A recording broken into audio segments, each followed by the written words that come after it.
میں اسکواش کی مثال لیتا ہوں. جب میں انڈر 12 کا چیمپئن تھا تو اس وقت جان شیر خان ورلڈ چیمپئن تھا اسکواش کا، اور اس سے پہلے جان شیر نے جو اسکواش کھیلی اور آگے بڑھا تو اس کے پاس جوتے میں سوراخ ہوتے تھے اور وہ جوتے سی کے اور ایون بال جو ہیں ان کو بھی سی کے ٹریننگ کرتا تھا، اور اس کے بعد اس نے دنیا میں اپنا نام بنایا. تو اپرچونٹی ملنا ضروری ہے، لیکن اگر جن کو اپرچونٹی نہیں بھی ملی تو ان کی مثالیں بھی ہیں کہ اپنی محنت سے، لگن سے، جذبے سے انہوں نے اپنے آپ کو اپرچونٹی نہ ہونے کے بعد بھی بنوایا ہے. تو مجھے آپ لوگوں سے یہ امید ہے، کیونکہ پاکستان کا جو مستقبل ہے وہ آپ لوگوں کے ہاتھ میں ہے. تو آپ لوگوں نے اس پاکستان میں جو چیزیں ہم نے دیکھی کہ جن وجوہات کی بنیاد پہ پاکستان وہ ترقی نہیں کر سکا جس کے لیے اس کی بنیاد رکھی گئی تھی، تو آپ نے ان چیزوں کو دیکھتے ہوئے جب آگے بڑھنا ہے تو ان چیزوں سے بالا تر ہونا ہے. اور بالا تر کیسے ہونا ہے؟ وہ اسلامی تعلیمات کے مطابق جو ہمیں دی گئی ہے. پہلی چیز حقوق العباد، انسانوں کے حقوق. وہی قومیں اور وہی لوگ آگے بڑھتے ہیں جو انسانوں کے حقوق کا خیال رکھتے ہیں. کسی اور کی کامیابی پہ خوش ہو. اس دن میں خان صاحب کو ملا تو میں نے خان صاحب سے جب بات چیت ہو رہی تھی تو میں نے ان کو بتایا، میں نے کہا خان صاحب دو چیزیں میں نے نوٹ کی ہیں کہ جو بیماریاں ہیں لیکن ان کو کوئی بیماری سمجھتا ہی نہیں ہے، اس لیے ان کا وہ علاج نہیں کرتا. وہ دو چیزیں میں نے کہا کیا ہیں؟ ایک انسیکیورٹی اور ایک جیلسی.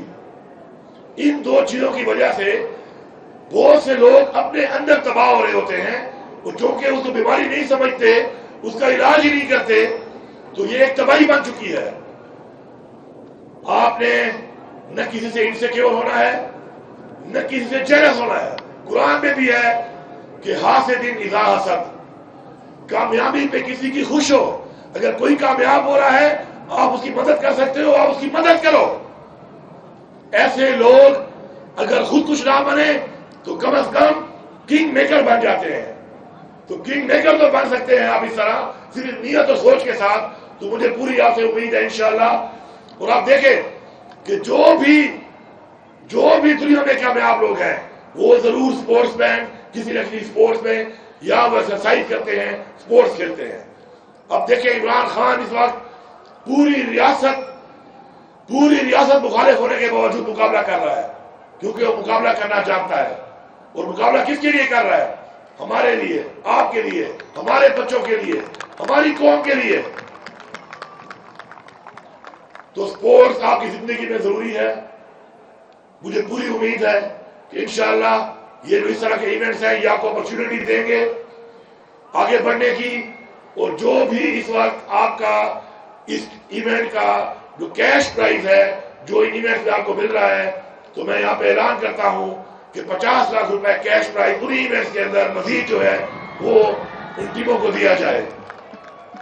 اور آگے کے لیے میں آخری بات یہ کروں گا کہ سپورٹس کے لیے اسکول اور کالجز میں جو سپورٹس کٹس ہیں، جو ایکوپمنٹ ہے، ان میں بہتری لائی جائے. اس کے لیے جو بھی فنڈ چاہیے ہم نے پہلے بھی مہیا کیے، مزید بھی مہیا کریں گے.